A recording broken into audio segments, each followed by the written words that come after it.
ಅಂದರೆ ಈಗ ಈ ಗಂಟೆಗಳನ್ನು ಕೊಡಬೇಕು ಅಂತ ಅಂದಾಗ ರಾಮ ಮಂದಿರದಲ್ಲಿ ಒಪ್ಕೊಂಡ್ರಾ ಅಥವಾ ಹೇಗೆ ಸುಲಭವಾಗಿ ಒಪ್ಕೊಂಡ್ಬಿಟ್ರಾ? ಮಾಡಿ ಪದೇ ಪದೇ ಅಲ್ಲಿ ಹೋಗಿ ನಾವು ಈ ಥರ ಮಾಡಬೇಕಂತ ಆಸೆ ಇದೆ ನಮಗೆ ಅಂತ ಕೇಳಿದ್ರೆ, ಅಲ್ಲಿ ಅದೃಷ್ಟಕ್ಕೆ ನಮಗೆ ಗೋಪಾಲ್ಜಿ ಅಂತ ನಮ್ಮ ಕರ್ನಾಟಕದವರೇ ಅಲ್ಲಿ ಟೋಟಲ್ ಚಾಲಕರು, ಅವ್ರಿಗೆ ಕನ್ವಿನ್ಸ್ ಮಾಡಿ ಅವರು ಒಂದು ಸ್ಯಾಂಪಲ್ ಕಳಿಸ್ಕೊಡಿ, ನಮ್ಮ ಕಮಿಟಿ ಆಗಲಿ ನಮ್ಮ ಮಂದಿರದ ನಿರ್ವಾಹಕರಾಗಲಿ ಅದು ನೋಡಿ ಅದರಲ್ಲಿ ಓಂಕಾರ ಬಂದರೆ ಮಾತ್ರ ನಿಮಗೆ ಕೊಡ್ತೀವಿ ಅಂತ ಹೇಳಿದ್ರು. ಅದು ಓಂಕಾರ ಬರಬೇಕಂದ್ರೆ ಮೆಟಲರ್ಜಿಕಲ್ ಕಾಂಬಿನೇಷನ್ ಸ್ಟ್ರಿಕ್ಟಾಗಿರಬೇಕು.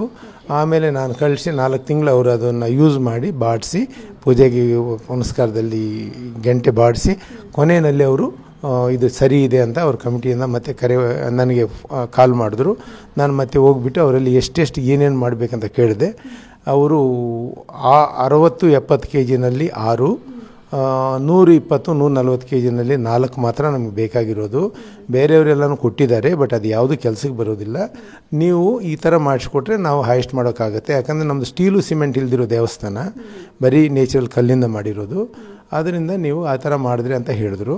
ನಾವು ಅದೇ ಥರ ನಾವು ಸ್ಟ್ರಿಕ್ಟು ಶಾಸ್ತ್ರೋಕ್ತವಾಗಿ ಅದು ಏನೇನು ಮಿಕ್ಸ್ ಮಾಡಬೇಕು ಆ ಥರ 73% ಕಾಪರು, 23% ಟಿನ್ನು, 4% ಜಿಂಕು, ಇದರಲ್ಲಿ ಎಲ್ಲಿ ಆಗಲಿ ಲೆಡ್ ಯೂಸ್ ಮಾಡಲಿಲ್ಲ. ಅದೇ ಥರ ನಾನೇ ಮೆಟೀರಿಯಲ್ ಪರ್ಚೇಸ್ ಮಾಡಿ ಬೆಂಗಳೂರಿಂದ ಕಳಿಸಿ ಅಲ್ಲಿಂದ ಮ್ಯಾನುಫ್ಯಾಕ್ಚರ್ ಮಾಡಿ ಕಳಿಸ್ಕೊಟ್ರು. ಒಟ್ಟು ಎಷ್ಟು ಗಂಟೆಗಳನ್ನು ಕಳಿಸ್ಕೊಟ್ಟಿದ್ದೀರಿ ಸರ್? ಈಗ ಅಲ್ಲಿಗೆ ದೊಡ್ಡದು 10, ಆಮೇಲೆ ಕೈ ಗಂಟೆಗಳಂತ ಬರುತ್ತೆ, ಅದು ಒಂದು 20 ಕಳಿಸಿದೆ. ಅವ್ರು 15 ಹೇಳಿದ್ರು, ಒಂದು 5 ಜಾಸ್ತಿ ಇರಲಿ ಅಂತ 20 ಕಳಿಸಿದ್ದೀನಿ.